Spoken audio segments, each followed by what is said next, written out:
இது ஒரு pressure cooker மாதிரி இமேஜின் பண்ணிக்கோங்க. ஏன்னா நம்ம வீட்டில் எல்லாருக்குமே வந்து ப்ரெஷர் குக்கர் யூஸ் பண்ணி பழக்கம் அதிகமாக இருக்கும். இந்த ப்ரெஷர் குக்கரில் பார்த்தோன்னா அந்த சூடு இருக்குது பார்த்தீங்களா, அந்த சூடு வந்து அப்பா அம்மா வந்து அந்த குழந்தைங்க மேலே வைக்கிற எக்ஸ்பெக்டேஷன், எதிர்பார்ப்புகள். அப்போ அந்த ப்ரெஷர் குக்கருக்குள்ளே சாப்பாடு இருக்கும்ல, கறியோ சாப்பாடோ பொரியலோ ஏதோ ஒன்று இருக்கும்ல, அரிசி, எஸ்பெஷலி அரிசி இருக்கும்ல, அதுதான் வந்து அந்த குழந்தையோட கெப்பாசிட்டி. இப்போ சூடு அதிகமாக அது அந்த கெப்பாசிட்டி என்ன ஆகும்னா வேலை செஞ்சுக்கிட்டே இருக்கும். ஆனால் ஒரு பாயிண்டில் என்ன ஆகும் அப்படின்னா, நம்மக்கிட்ட விசில் இருக்குது.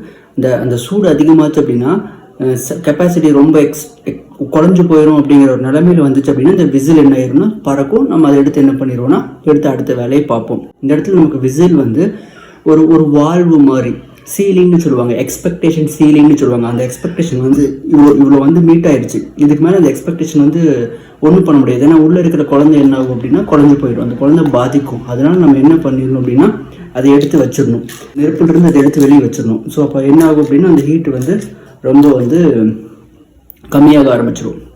அப்போ என்ன ஆகும் அப்படின்னா அந்த குழந்தை கொஞ்சம் பெட்டராக ஃபீல் பண்ணும். சரி அது ப்ரெஷர் குக்கர் ஓகே, சைல்டு வந்து கஷ்டப்படுது, நான் அதிகமாக ப்ரெஷர் பண்ணக்கூடாது அந்த குழந்தைய, அந்த லிமிட்டுக்கு மேலே போச்சுன்னா நான் ஆற போடணும், எல்லாம் சரி. ஆனால் அவன் உள்ளே செய்ய வேண்டிய வேலையை செய்ய மாட்டேங்கிறானே, அதான பிரச்சனை.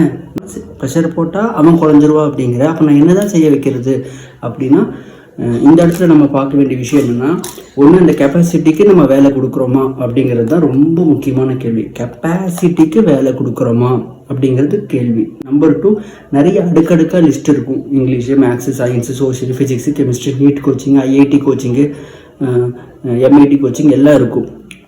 அதை வந்து பிரிக்கணும். முதல்ல இதை பார், சிபிஎஸ்சி பார், அப்புறம் நீட்டை பார்க்கலாம். இல்லைனா முதல்ல வந்து ஸ்லோ லேர்னராக இருக்கியா, அகாடமிக் எல்டியாக இருக்கியா, எல்டியில் வேலை செய்வோம், அப்புறம் உங்களோட ஸ்கூலில் வேலை செய்வோம்.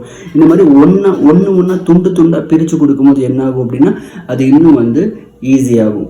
ஸோ முடிஞ்ச வரைக்கும் அந்த ஹீட்டை கொஞ்சம் கம்மி பண்ணுங்கள், அந்த ப்ரெஷர் அடிக்கிற வரைக்கும். சரி, ப்ரெஷர் அடிக்கிறதுன்னு எனக்கு எப்படி தெரியும்?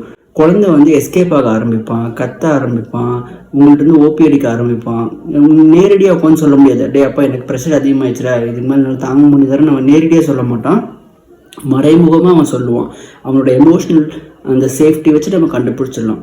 ஸோ இதெல்லாம் பண்ணி பெட்டராக எடுத்துகிட்டு போனீங்கன்னா நிறைய என்ன ஆகும் அப்படின்னா உங்கள் ப்ரெஷர் குக்கர் நல்லாயிருக்கும், வாழ்க்கை நல்லாயிருக்கும்.